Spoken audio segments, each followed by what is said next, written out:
Alhamdulillah, wassalatu wassalamu ala rasulillah wa ala alihi wa sahbihi ajma'in.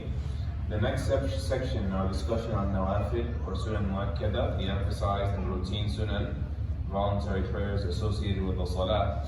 And Nawawi rahimahullah, he says, باب سنة العشاء بعدها وقبلها. The section on the sunnah or nafil of Isha, that's associated with the Isha prayer, the night's prayer, both after it and before it. And you notice in yesterday's section and this section, he says after it first, then he says and before it. Why? What could be the possible reason? Why is he not saying before it and after it? He's saying after it and before it. After is more emphasized.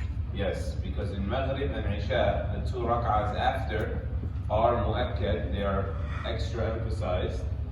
The Prophet ﷺ would never skip them when resident, meaning unless he was traveling, and he would even make them up if he had to step away from the salah without finishing them.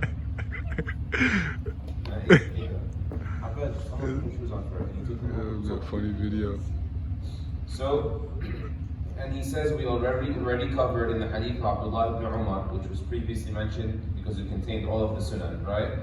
I prayed with the Prophet sallallahu alaihi wasallam rak'atayn, 2 rak'ahs, ba'd al-Isha, after the Isha prayer. And also, he said, and also we have already the hadith of Abdullah ibn Mughaffal where he said, بَيْنَ كُلِّ أَذَانَيْنِ صَلَاةٍ, between the two calls of any prayer, meaning the first call the adhan, the second call the iqamah, between the two calls of prayer is always time for salah. Sunnah is always warranted, always sanctioned between adhan and iqamah. We got that from the hadith of Abdullah ibn Mughaffal, and then the hadith of Ibn Umar clarifying the Prophet ﷺ would always pray 2 rak'ahs after Isha. And then next section here is only 2 hadith, we'll read it quickly together. He says, Babu Sunnati Jumu'ah, the section on the Sunnah of Jumu'ah prayer. And the hadith of Abdullah ibn Umar radiallahu anhuma also had contained the reference to Jumu'ah that he used to pray sallallahu alayhi wa sallam 2 rak'ahs after Jumu'ah. We also have the hadith of Abu Hurairah radiallahu anhu, and he said that the Messenger of Allah sallallahu alayhi wa sallam said, إِذَا صَلَّى أَحَدُكُمُ الْجُمُعَةَ فَلْيُصَلِّ بَعْدَهَا أَرْبَعًا. When one of you prays the Jumu'ah prayer, he should also pray 4 rak'ahs, likely 2 and 2, not 4 straight. So 4 rak'ahs after it. This is in Sahih Muslim. There's a hadith, another narration for Ibn Umar radiallahu anhuma, also in Sahih Muslim, where the Prophet sallallahu alayhi wa sallam كان لا يصلي بعد الجمعة حتى ينصرف فيصلي ركعتين في بيته. He would not pray after Jumu'ah at all until he exited the masjid first, then he would pray 2 rak'ahs in his house. And so the way to reconcile this is, the sunnah mu'akkada for Jumu'ah varies based on location. If you're going to pray it in the masjid, you pray 2 and 2. But if you're going to go home after Jumu'ah, you can pray 2 at home.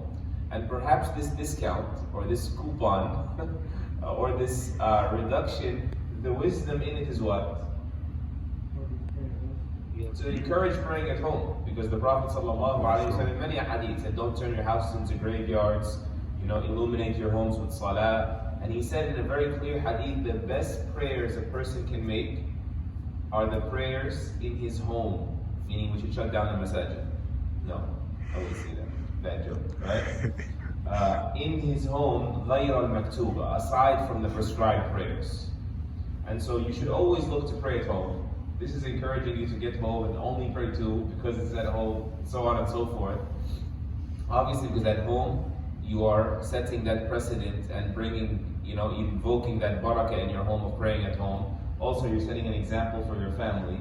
Also, that it is closer to sincerity, to pray beyond the eyes of the people and not just pray when there is a social perk in praying. I've seen you and you've seen me, and so on and so forth.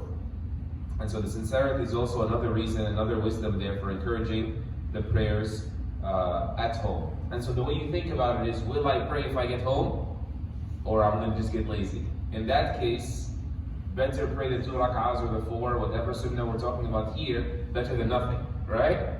Don't say, I'm going to do the ideal at home, and shaitan gets you to not pray either or forever, right? Every day you say, I'm going to get more reward at home. I'm going to get more reward at home. And then you wind up weeks and months pass and you don't get any reward at all, right? And so the idea is if you can't get it all, don't miss out on it all.